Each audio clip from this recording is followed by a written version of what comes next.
Hello दोस्तों, स्वागत है आपका हमारे यूट्यूब चैनल कॉम्पिटिटिव क्लासेस में। हम मध्ययुगीन कला के बारे में पढ़ चुके थे। हम इसके बहुविकल्पीय प्रश्नों को आप एक समक्ष लेके आए हैं। चलिए शुरू करते हैं। आज का हमारा पहला प्रश्न है, प्रारंभिक ईसाई काल के चित्र सर्वप्रथम कहाँ बनाए गए थे? प्रारंभिक ईसाई काल के चित्र सर्वप्रथम कहाँ बनाए गए थे? तो ये इटली में बनाए गए थे। अगला प्रश्न है, प्राचीन ईसाई प्रार्थना भजन संग्रह किस नाम से पुकारे जाते थे? प्राचीन ईसाई प्रार्थना भजन संग्रह किस नाम से पुकारे जाते थे? तो ये साल्टर नाम से पुकारे जाते थे। अगला प्रश्न है, इटालियन फ्रेस्को पेंटिंग की तकनीकी किसके समान है? इटालियन फ्रेस्को पेंटिंग की तकनीकी किसके समान है? तो ये जयपुरी फ्रेस्को के समान है। अगला प्रश्न है, प्रारंभिक ईसाई कला के चित्र सर्वप्रथम कहाँ बनाए गए थे? तो ये समाधि गुफाओं में बनाए गए थे। अगला प्रश्न है, कैटेकॉम का संबंध किस कला से है? कैटेकॉम का संबंध किस कला से है? तो यह है ईसाई कला से। अगला प्रश्न है, फ्रांस में 11वीं सदी की पुनरुत्थान कला को क्या कहते हैं? फ्रांस में 11वीं सदी की पुनरुत्थान कला को क्या कहते हैं? तो रोमनस्क कला कहते हैं। अगला प्रश्न है, रोमनस्क भित्ति चित्रण की पद्धति को क्या कहा गया है? तो रैपिड फ्रेस्को कहा गया है। अगला प्रश्न देख लेते हैं, रोमनस्क कला का सिस्टाइन चैपल किसे कहते हैं? रोमनस्क कला का सिस्टाइन चैपल किसे कहते हैं? तो फ्रांस में स्थित पोइदू के बेनेडिक्टाइन चर्च। अगला प्रश्न है, भारी स्तंभ तथा भित्ति पक्ष किस शैली के वास्तु की विशेषता है? तो ये रोमनस्क शैली की विशेषता है। अगला प्रश्न है, रोमनस्क कला का कौन सा रूप विशेष महत्वपूर्ण है? तो द्वार तोरण ये जो है विशेष महत्वपूर्ण है। अगला प्रश्न है, बाइजेंटाइन कला की कौन सी विद्या सबसे अधिक प्रसिद्ध है? तो मणिकुट्टिम। अगला 12वां प्रश्न देख लेते हैं, बाइजेंटाइन कला का समय क्या है? बाइजेंटाइन कला का समय क्या है? 4वीं से 15वीं शताब्दी। अगला प्रश्न है, इस शासक ने बाइजेंटाइन चित्रकला और मूर्तिकला को बनाना रोक दिया था? इनमें से किस शासक ने बाइजेंटाइन चित्रकला और मूर्तिकला को बनाना रोक दिया था? तो लियो तृतीय ने। अगला प्रश्न है, कला में आकृतियों के चित्र का निषेध किस कला में किया गया? तो बाइजेंटाइन कला में। अगला प्रश्न है, बाइजेंटाइन कला का प्रथम स्वर्णिम युग किस सम्राट का है? तो यह है जस्टिनियन का। अगला प्रश्न है, ईसाई प्रार्थना गृहों की वेदी पर कौन सी आकृति अधिकांश स्थापित की जाती है? तो ईसा की सूली। अगला प्रश्न है, बाइजेंटाइन मूर्ति शिल्प पर किस शैली का विशेष प्रभाव पड़ा? बाइजेंटाइन मूर्ति शिल्प पर किस शैली का विशेष प्रभाव पड़ा? तो हेलेनिस्टिक का। अगला प्रश्न है, बाइजेंटाइन कला में आकृति विरोधी प्रवृत्ति किस समय चली? आकृति विरोधी प्रवृत्ति बाइजेंटाइन कला में किस समय चली? तो ये चली है 726 से 843 ईस्वी। अगला प्रश्न है, बाइजेंटाइन कला में मणिकुट्टिम कार्य की चरम उन्नति किस चर्च में हुई? तो ये भी सान बाइटिल चर्च में। अगला प्रश्न है,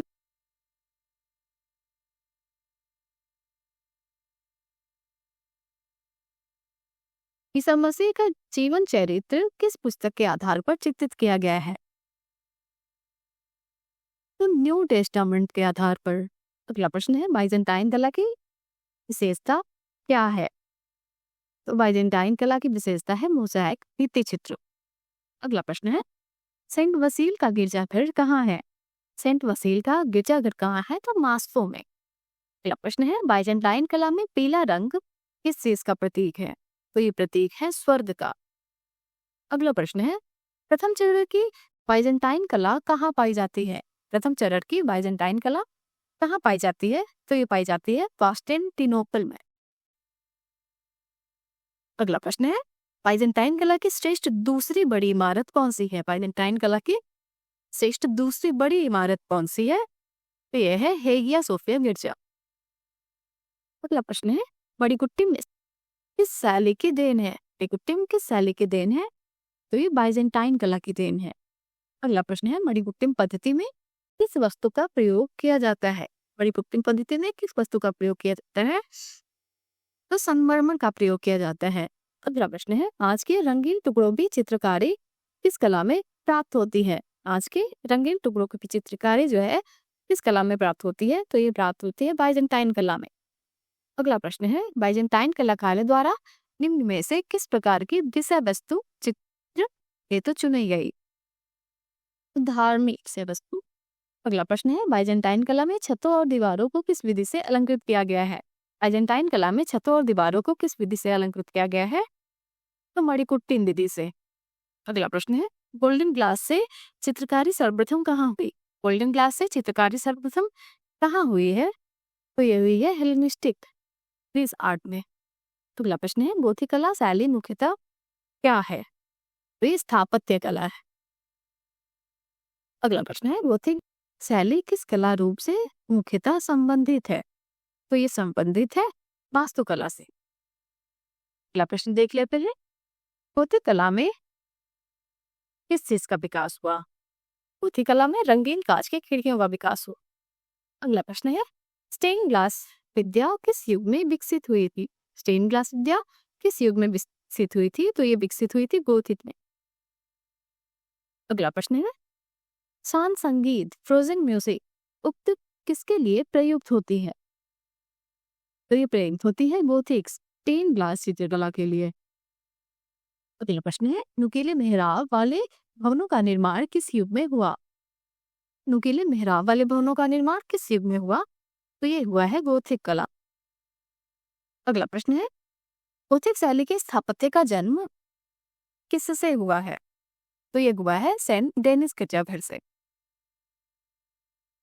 अगला प्रश्न है, अंतरराष्ट्रीय गोथिक शैली का स्थापत्य कहाँ पाया जाता है? अंतरराष्ट्रीय गोथिक शैली का स्थापत्य कहाँ पाया जाता है? तो ये पाया जाता है, ऑप्शंस क्या क्या है? इंग्लैंड में, जर्मनी में, इटली में या फिर उपरोक्त सभी में। उपरोक्त सभी में मतलब इंग्लैंड में भी, जर्मनी में भी और इटली में भी गोथिक शैली का स्थापत्य पाया जाता है। अगला प्रश्न है, गोथिक कला के किस चित्रकार ने इंद्रधनुषी रंगों में चित्रण किया? गोथिक कला के किस चित्रकार ने इंद्रधनुषी रंगों में चित्रण किया? तो एंजर्स ने।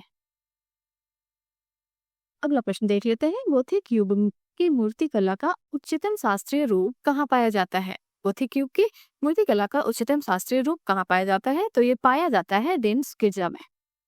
अगला प्रश्न है, गोथिक स्थापत्य शैली के प्रमुख निदर्शन क्या है? तो यह है चार्टर्स कैथेड्रल। अगला प्रश्न है, गोथिक दरवाजे तथा खिड़कियां किस आकार के हैं? गोथिक दरवाजे तथा खिड़कियां किस आकार के हैं? वे हैं लंबे। एक प्रश्न है, गोथिक भवनों की मुख्य विशेषता क्या है? गोथिक भवनों की मुख्य विशेषता क्या है? तो ऑप्शन है, रंजीन ताज की खिड़कियां तथा दरवाजे, नुकीले मेहराब, ऊर्ध्वलयात्मक निर्माण या फिर उपरोक्त सभी। तो उपरोक्त सभी मतलब रंजित ताज की खिड़कियां तथा दरवाजे, नुकीले मेहराब और ऊर्ध्वलयात्मक निर्माण, ये सब जो है गोथिक भवनों का विशेषता है। अगला प्रश्न है, निम्नलिखित में से कौन सा गोथिक चित्रकार नहीं है? इनमें से कौन सा गोथिक चित्रकार नहीं है? ऑप्शन है, सिमाबुए, साइमन मार्टिनी, डोनातेल्लो या फिर आंद्रिया आर्केना। तो इसमें से डोनातेल्लो जो है वो गोथिक चित्रकार नहीं है, बाकी सिमाबुए, साइमन मार्टिनी और आंद्रिया आर्केना जो है ये लोग गोथिक चित्रकार हैं। अगला प्रश्न है, कौन सा गोथिक चित्रकार वास्तुशिल्पी भी था? कौन सा गोथिक चित्रकार वास्तुशिल्पी भी था? तो जियोत्तो जो है वास्तुशिल्पी भी था। अगला प्रश्न है, रंगीन अल्बास्टर सिल्क किस देश की गोथिक कला की विशेषता है? रंगीन अल्बास्टर सिल्क किस देश की गोथिक कला की विशेषता है? तो ये विशेषता है इंग्लिश गोथिक की। क्या प्रश्न है, सिएना की चित्रकला के पिता कहे जाते हैं? सिएना की चित्रकला के पिता कौन कहे जाते हैं? तो दुचियो जो है कहे जाते हैं। अगला प्रश्न है, फ्लाइंग बट्रेस का प्रयोग किस कला में हुआ? फ्लाइंग बट्रेस का प्रयोग किस कला में हुआ? तो गोथिक कला में। अगला प्रश्न है, गोथिक युग का चित्रकार जिसके चित्रों ने पुनर्जागरण काल की चित्रकला को जन्म दिया। गोथिक युग का चित्रकार जिसके चित्रों ने पुनर्जागरण कला की चित्रकला को जन्म दिया वो है जियोत्तो। अगला प्रश्न है गोथिक शैली का जन्म किससे हुआ है? गोथिक शैली का जन्म किससे हुआ? तो रोमानस्क वास्तुकला से। अगला प्रश्न है किस कला का जन्म गोथिक शैली से हुआ? किस कला का जन्म गोथिक शैली से हुआ है? तो पुनर्जागरण कला का। अगला प्रश्न देख लेते हैं बाइजेंटाइन कला किसके आश्रय में विकसित हुई? बाइजेंटाइन कला किसके आश्रय में विकसित हुई है? तो ये विकसित हुई है धार्मिक स्थलों के आश्रय में। आज के वीडियो का अंतिम प्रश्न है प्रसिद्ध कैथेड्रल ऑफ नोटर डम कहाँ स्थित है? कैथेड्रल ऑफ नोटर डम जो है वो कहाँ स्थित है?